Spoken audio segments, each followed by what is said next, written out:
Kirby, just, I guess, open-ended question on how this game kind of felt to you. 34-7 on the scoreboard's impressive. Florida technically outgains you. The action in the game pretty much decisive late in the first half, those 2 minutes with the 3 scores in a row. Just what's the takeaway for you from this game?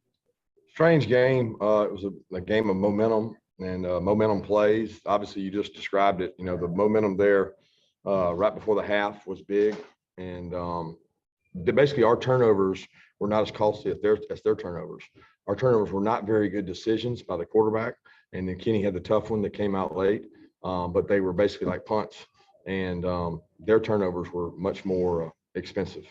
So, I mean, it was definitely a strange game. I mean, a momentum game. Kirby, congratulations on the win.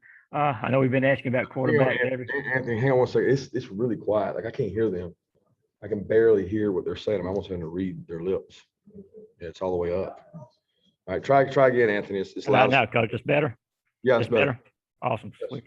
No, I know we asked you about the quarterbacks, all the time, but just kind of talk about what kind of, what went into your decision this week, working JT, working Stetson. What was ultimately the reason for the call to go with Stat?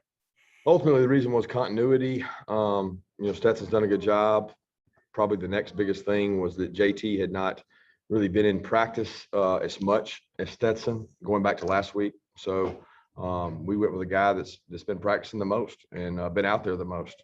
JT felt good last week, and then he took, quite a few reps this week. But at the end of the day, we went with a guy that we think had the most continuity, and we thought we were playing well offensively. Let's go to Chip Towers and then Jake Rowe. Yeah, following up on that, Coach, just was there any did you go into this game thinking that JT would or could play? I mean, obviously Stetson himself said he didn't feel like he played very well, and I don't know if was there any consideration of bringing JT in, or could he if you needed him? Yeah, we felt like he could play if he needed to. JT practiced well. He didn't feel like he had much pain during the week. He felt really good during the week. But again, we went with the decision of continuity, and JT has not really been able to practice, guys. I mean, he took a few reps last week, and then he took more reps this week. And when you go 3 weeks without taking reps, I think it's really hard to do. And I know you want to keep asking questions. I get it, guys. But at the end of the day, we went with continuity. We think we have 2 really good quarterbacks. And I'm very pleased with both guys. I'm really pleased with the way JT handled things today. He was over there helping Stetson the entire time, making calls and communicating with the receivers.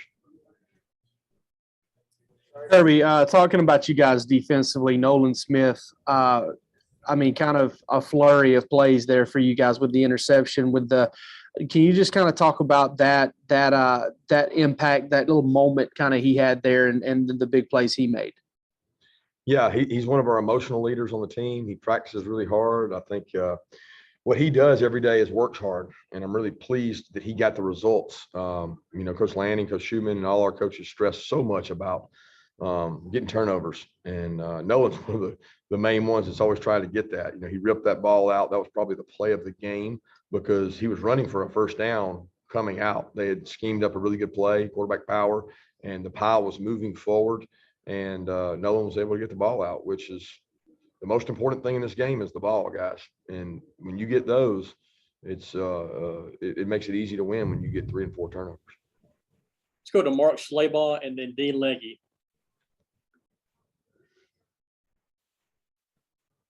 Mark, are you with us? Okay, Dean, go ahead, please. Oh, there he is. Mark, go ahead. You're on mute. Nah, I got you. Kirby, can you just talk about Trayvon Walker as well? Had a couple of big plays right there at the end of the half. Just the mentality of your defense of not quitting on plays. Yeah, they play hard. They take a lot of pride in their performance. I mean, Florida did a good job, guys. They nickel and dimed us. They had long drives, not as explosive as they've been against us in the past, but they were very methodical and managing third downs. And that's been a very consistent theme is get to manageable third down, use 4 downs against this defense, quarterback run to get some yardage and things. And I thought they did a good job doing that, but we held them in the red area. We forced field goals. They missed some field goals and then the turnovers. But Travon's a leader, man. He's like Nolan. He practices so hard. It's so important to him. A lot of pride on this team, so entire team, but especially on the defense too. Kirby, can you discuss the post-game celebration, like the emotion of you, the players, the fans, and why is this game so important to Georgia? Well, you put so much into the game, it's like, if you can't enjoy these moments, well, why do we do it? If I can't embrace my family and hug them and love it and see the fans that stuck around for it, that's what it's all about to me. I mean, like, I had a coach a long time ago tell me, if you can't enjoy those moments, then why are you in the business? And the players, they work hard, guys. They practice so many times a week for this one game. And I want them to enjoy it. I want them to see the emotion of it. It doesn't matter to me that it's Florida. It matters to me that it's our team and they won. And you take that for granted sometimes. I think, people look at it and say, oh, well, Georgia's going to win this. Georgia's going to win that. That's not, nothing is taken for granted. I mean, you can't. You got to go out and practice. And when you do well and you perform well, you should celebrate with the players so they can see that side of you. And I'm certainly proud of our guys for handling the celebration. I thought we played with great discipline today. Let's go to Mark Weiser and then Mike Griffith. Kirby, Stetson wasn't thrilled about the way the offense played today. Obviously, you guys obviously still won pretty handily. Do you judge the offense kind of in a vacuum for what they do, or complementary football with a great defense and good special teams as well? Both. I mean, answer that question is both. We didn't play perfect today. We had a back go the wrong way. We had a guy read the wrong wristband. We had a guy not block the end. We had a guy jump off sides. I mean, we had all kinds of things, but we had bust on defense too. We're just able to overcome some of that right now on defense with talent and size and speed. And offensively, we did not play our best game. And Stetson didn't play his best game. He did play well enough to win. He did do the things he had to do with his feet. Two really big plays in the game I thought he made with his feet, and he made some good throws too.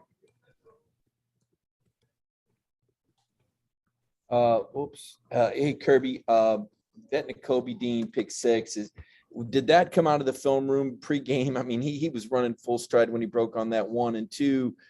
We saw you have a conversation with Keely Ringo. Can you elaborate on, was that one of the break busts on defense? No, Keely was actually right. Keely did the right thing. Keely had smash rules. So when they run a smash, he doesn't take it. He takes the next guy, and he did the right thing. He just didn't respond the right way to it and was upset at the guy that did wrong. And I'm not going to let him get on other players. It's our coach's job to do that. And Keely's great. He handles criticism well, and he understands he did the right thing. He just handled it the wrong way. But he's very smart. He's going to be a good football player. He made some good plays today. Nakobe has worked really hard on his coverage out in space, and I was glad to see him get that one. Quarterback probably wasn't supposed to throw it there, but it was off coverage, and he fired it out there. And Nakobe broke on it, and was probably the play of the game there that kind of broke the momentum. Let's go to Stuart Steele and then Mark Long from the Associated Press. Hey, Kirby, in the lead up to this game, you and the players talked a lot about limiting Florida's explosive plays. How did you feel you did on that front?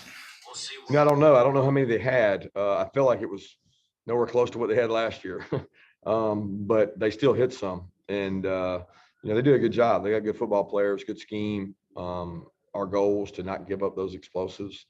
We gave up a few probably. A couple of the big plays in the game were in the red area when we made stops and they ran the trick play with the double pass. Chris made a big play. I mean, there were several plays that stood out to me that prevented big plays. And that was probably the difference in the game outside of the turnovers. Kirby, you downplayed maybe last year's results earlier this week. Nolan made it pretty clear that what happened last year was personal. Did you get a real sense that those guys took a lot of pride in how that defense performed last year and weren't going to let it happen again? There's a lot of pride on the defense regardless. We didn't perform well last year. We didn't. That wasn't all the players' fault. That was my fault. That was a lot of our coaches' fault. So, but it really wasn't about that this year for our guys. I didn't feel like. I can't tell you what Nolan said. That's Nolan's personal opinion. For me, it wasn't about that. It was a different team, different style of team. We're a different team. I just don't look at last year. I look at it as, what do we got to do this year to win? And let's go execute that and do it. Let's go to Steve Hummer and then Jed May. Yeah, Kirby, I know you all, emphasize taking the ball away all the time, but have you done any particular extra work on that in the last few weeks after kind of expressing you wanted more of that? And how did the team respond to it? We try, Steve. I mean, I'm still waiting on the magic potion you guys got. I mean, we call everybody in the country, the guys leading the country, and like, what are we going to do to get those turnovers? And there is no rhyme or reason. I mean, the only thing you could say is pressure. Pressure makes mistakes. And there was the one play that they had a guy open. Trevon made a hell of a play to tip the ball, and then Nolan was in the right place at the right time. But we had pressure on that play with a backer plug. So that was huge to get that done. Nolan stripping the ball out was huge. I mean, if you said that we had done one thing, Coach Lanning lets other coaches present in the defensive meeting during the Nugget presentations, and we had somebody stand up and, show where the defense was ranked. In almost every statistical category, they're ranked top 2, maybe top 3, and then turnovers, it's like 68th in the country. And that offends our guys, but I can't say that's why we got turnovers. I can only tell you that was the attempt to challenge their pride. And it worked out this week. Thank you. Yeah, Kirby, I guess following up on that, when you challenged their pride with the turnovers the way you did, how did you see them embrace that sort of over the bye week and, obviously carry it out onto the field today? Well, we didn't really do it over the bye week. We did it, I think Wednesday or Thursday. We do it when it's closer to the game to try to get them to do it in practice and carry it over. But again, guys, if it was only doing that made it happen, then everybody in the country would be doing it. It's the players going out and executing it. It's sometimes it's the offense making mistakes, and there's probably some throws there that the young quarterback wish he had back. Let's go to Davis Baker and then Palmer Toms. Coach, could you speak about your initial takeaways on the run game and running in between the tackles today? Speak about the run game. Yeah, I thought the first drive, if you're referencing the first drive, we were really successful running the ball and did a good job between the tackles, pounding those guys, moving the ball, play action, boot naked. Thought Monken had really good openers, and I thought we did a good job there, but we weren't able to get points out of it. We stalled out on that first drive. That was unfortunate because I thought we could seize the momentum in the game and really, come at these guys, and did a great job offensively. And then, the grounding killed us because the thought was we were going to be aggressive. We wanted to take a shot on 3rd and 1 or 2, and that was the game plan. And we're going to take a shot because we were going to go for it on 4th. And never did I think we'd get grounding, and then we were forced to kick a field goal. But I was really proud of the guys for the way they started. Thank you. Kirby, what was the atmosphere like on the sideline with those turnovers and how the offense responded to score so quickly after each of those in the first half? It was a whole bunch of momentum. You get momentum like that, and it can be an overswell, and then we had a great drive, in the second half coming out to try to put them away. And I forget what happened on that one, but we ended up not scoring on that one. But, momentum was huge in the game, and we kind of seized it there in the second half. They come in bunches. Let's go to Ross Dellinger and then Connor Riley.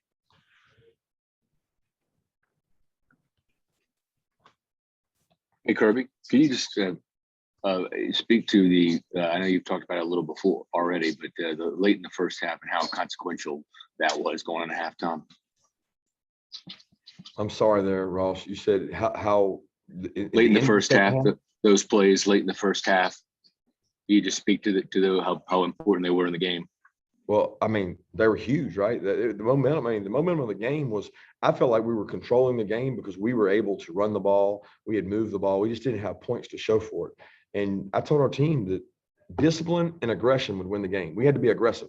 We're not running around here, thinking that we're playing scared. We're aggressive. We're coming after you, and we're disciplined. Well, discipline takes patience, and you have to be patient to have good discipline. We had to keep doing what we were doing. It wasn't going to just happen right away. We're going to just run away with the game. That's not how games work. You get everybody's best shot when you're in the position that we are. And I thought that once it happened, it snapped. That our discipline and our patience showed up with turnover after turnover after turnover, and the offense cashed them in. Hey, Kirby, recruiting is something you obviously value, and you seem to do pretty well at it with all the talent you have. Where does that sort of mindset to always sort of be recruiting come from, and why do you think you have so much success with it? Well, you have to. I mean, guys, if you don't recruit, there's no coach out there that can out-coach recruiting. Okay. I don't care who you are. The best coach to ever play the game better be a good recruiter, because no coaching is going to out coach players. I mean, anybody will tell you our defense is good because they got good players. So spending time on the phone, spending time with people at your house, spending time with people when they come to your campus. I'm not with my family when I'm doing that. My family sacrifices so that I can go and spend time with other people's families so that we have good players. So, that's 25% evaluation. That's 50% recruiting, and another 25% is going to be coaching. But if you don't recruit, guys, you got no chance. Just go look. Look at the best teams out there. They got good football players. And that's the reason I believe in recruiting. And I believe you better always be recruiting. Always be recruiting. Because if you're not, somebody else is. We'll take one final question from Ryan Curley. Kirby, was that an elite defensive performance in your mind with No. causing multiple turnovers? And why is that? Absolutely not. Why wasn't it? Because we gave up 194 maybe passing yards. What was the rushing yards? 161. That's not elite. That's not our standard. Now, you say turnovers. If you want to categorize turnovers as elite, yes, that was elite. If you just want to talk about turnovers, we're trying to play total defense. So we helped ourselves in the turnover category, and we went backwards in some of the, rush, pass, all those statistics. But at the end of the day, did they get in your end zone? When you hold a team under 13 points, I think that's elite. But there was not a total elite standard defense. I really appreciate our fans, though. I really appreciate coming out. They made a difference in this game. And in a game that's 50-50, I didn't feel like it was 50-50 today. So thanks, fans, and go Dogs. Thank you, Coach.